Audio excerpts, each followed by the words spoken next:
So in today's video, I'll be showing you how to change your oil in your Ace 900 engine, which is the same on the 2014 to 2021 models, including the turbo and non-turbo edition, as the engine layout will be the same. First, we will need to go under the sled to drain the oil. So in order to take your oil, you're going to have to use a T30 bit in order to remove both these screws. A quick tip, only remove one screw fully, because in the other screw you just loosen a little bit and slide this out of the way so that you don't have to fidget with it later on down the road. And what you do is you just take this slide this down the way. Then what you're going to want to do is you're going to want to take out your left-hand side bolt, which is closest to the left-hand side of your sled, because this is your main oil reservoir. Your right-hand side is your actual oil filter reservoir. So you pop this guy first and you pop this guy second, and then when you put them back on, make sure you put your washers back on them, because these crush washers can cause leaking down the road. What you're going to want to use is you're going to want to use a T40 wrench for T40 bit for both of these guys. You just want to take your little oil plug out, let it drain out. This might take about 5-10 minutes. Make sure the crush washer comes out with it so you can change it out.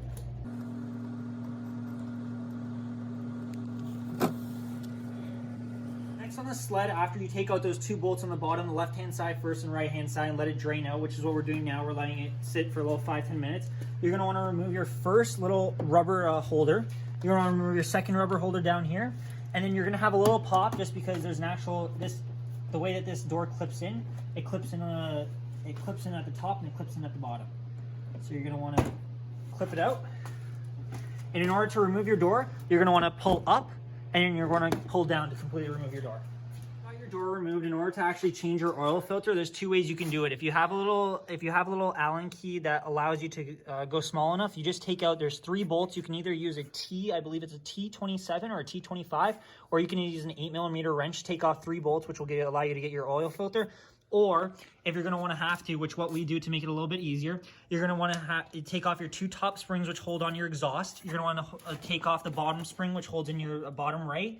And then your bottom left spring, which is down here, is going to hold in your last one. Then what you can do is safely remove it. So we'll show you that. So what you're going to do is you're going to take off those 4 springs. You got to take off your first one. Don't worry if you have to use a little bit of force. They are on a little bit tight. So you got your first one on. It's better if you use a right-handed hook. You got these Mastercraft ones that really help out. Then you got your second one. What you're going to want to do is you're going to want to pull it to you and pull it back. Get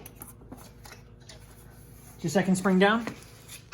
Last 2 springs are up here. They're a little bit more of a pain. But what you got to do is you got to pull it and pull it towards you. That's your first one. And then your last spring is over here. What you're going to do is pull it out and then towards you, because the spring is face downwards. There you go. It's 4 springs. Now that you have your 4 springs out, what you're going to want to do is you're going to want to actually take off your exhaust. In order to take off your exhaust, there's an actual clip back here that your exhaust fits onto. So you're going to want to lift the exhaust pipe up and then completely out. That's it. Now that you have your oil plug out, there's actually a little bit of pressure from the oil filter, so it'll actually help when you take the oil filter out to kind of push out the last little bit of oil to completely alleviate your system of all oil. So you're going to want to take your 8mm and you're going to want to go and take out all 3 bolts. So there's one at the front. There's one on the back here by your one of your electrical wires. And then your last bolt is going to be up here at the front, where your exhaust actual connection is.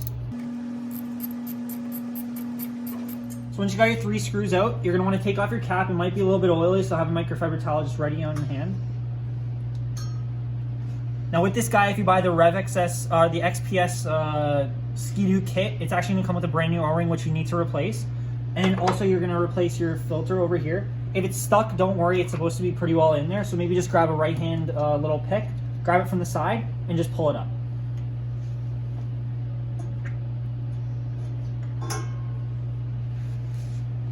Now, when you're changing your O-ring, just make sure you clean off the top a little bit, because it will have a little bit of excess. Maybe it might have a little bit of like metal shavings and stuff like that. So what you're going to want to do is you're going to want to take your old O-ring out, throw that guy out, take the brand new O-ring, what you got with your RevXPS kit, put that guy on, grab a little bit of oil so it makes it nice and easy in order to put it back onto the actual seal. Then what you're going to want to do is you want to take your brand new oil filter, and And what you're gonna wanna do is you wanna put the flat side and you're gonna wanna actually clip it into this. So it actually has a little bit of grooves, which you have to push it in. Don't worry, it will take a little bit of force. But you're gonna wanna hear that click. Once you hear that click, you know it's 100% in. And then when you push it in, this actual rubber gasket seals with the bottom of the filter housing. So then after, when you have all that done and you have your new gasket on, make sure it's just pressed on. You put it inside your filter. You can move your exhaust. This is actually movable, so just in case you have to get to another bolt, you can move it up and down a slight little bit without breaking it. And then once you got your filter on, and you got your nice gasket on, you just push it down in here. And then after, you just put your 3 bolts on and just hand tighten it. Don't put it down too tight or you might strip the bolts. Oil filter cover. What you're gonna wanna do is, if this gasket does fall off, make sure you do put it back on, because this is basically the seal between your exhaust little pipe here from the engine to your actual canister. And then what you're gonna wanna do is put the canister back in and make sure this clip aligns with this clip, and make sure that this seals all the way around here.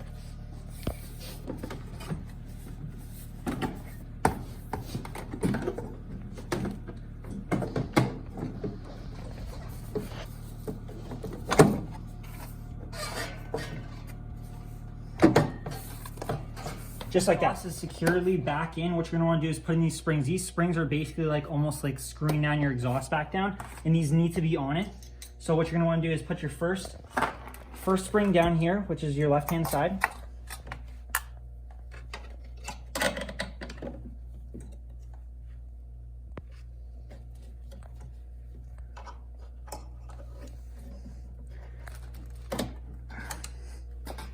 That's your first spring. Your second spring you want to do is your bottom right.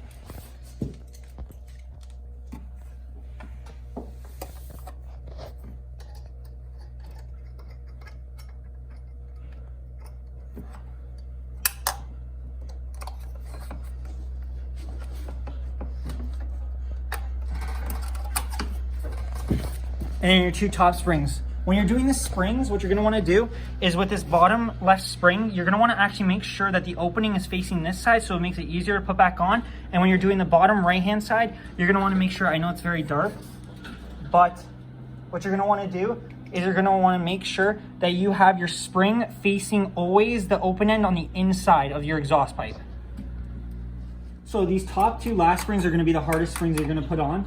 Now, in order to do it very quick and efficiently, you're gonna wanna use a flathead or some sort of screwdriver that you can actually loop it over. So for the first spring, what you're gonna wanna do is actually take your spring, put it onto the exhaust first, the exhaust clip here, and then use the leverage of your actual mount that you have on the other side to kind of flip it over.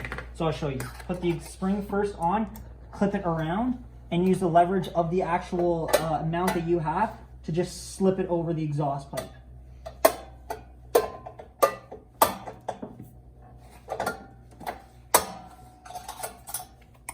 So that'll be your first exhaust spring.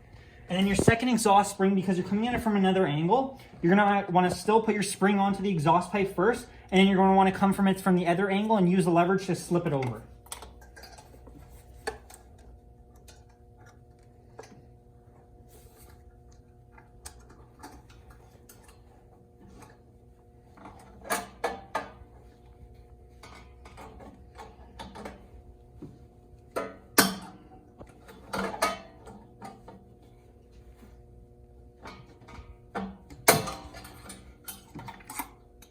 And there you go. That's how you put your 2 exhaust springs back on. You're done completing your 4 exhaust springs to securely put your exhaust back in, and you're done putting your 3 screws on your oil filter to completely finish your oil filter change. You're gonna wanna put your door back on. So you're gonna wanna put the door, and the way that the door works is you gotta clip it first up, slide the bottom door in, and slide it down to lock it back into place. Then your door is completely locked in, and you're just gonna wanna push it back onto your sled and just clip it back into place, and replace your rubber clips onto it to hold your sled back into place. Now you want to completely put back the bolt so you can fill back up the oil system. You're going to want to put your small bolt with a new crush washer back into the right-hand side. Screw that in temporarily. Then your big bolt, you're going to want to put your new crush washer back on, and you're going to want to put it into the left-hand section. Put that snug back on, and then what you're going to want to do is grab your T40 bit that you had before, put it onto your ratchet, and tighten these guys both back down. Nice and stuck. And once you got those two bolts completely back on, what you're going to want to do is you're going to want to put your black bolt back in. So you're going to want to just take the spot that you just flipped up to the top and you just secured nicely. You might want to take a microfiber towel. You might just want to take a microfiber towel and just clean the bottom of it just in case any oil or residue kind of did that. I have a little bit. I like to keep my stuff clean. So just quickly put that guy back on. You're going to want to grab your black bolt, line your little flap back up, and then just screw your bolt back in.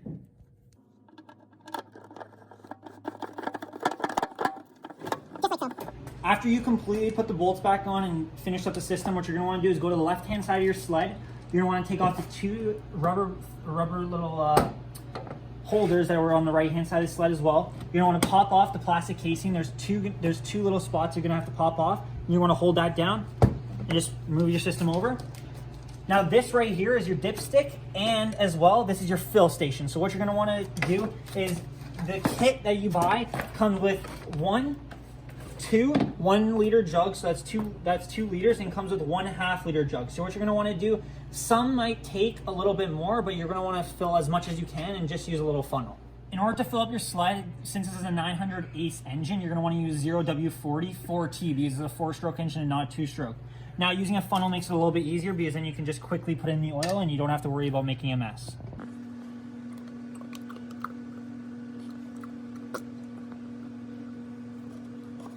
Put your dipstick back in, just pull it out and just make sure that your dipstick is showing that you're at the max line.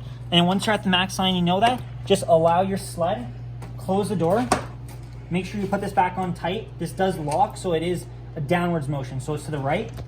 And when it locks, you're going to lock it straight into place. Push your plastic cover back in, apply your rubber clips, and start your sled and allow it to start up and warm up and allow the oil to go through it, and then you're ready to ride.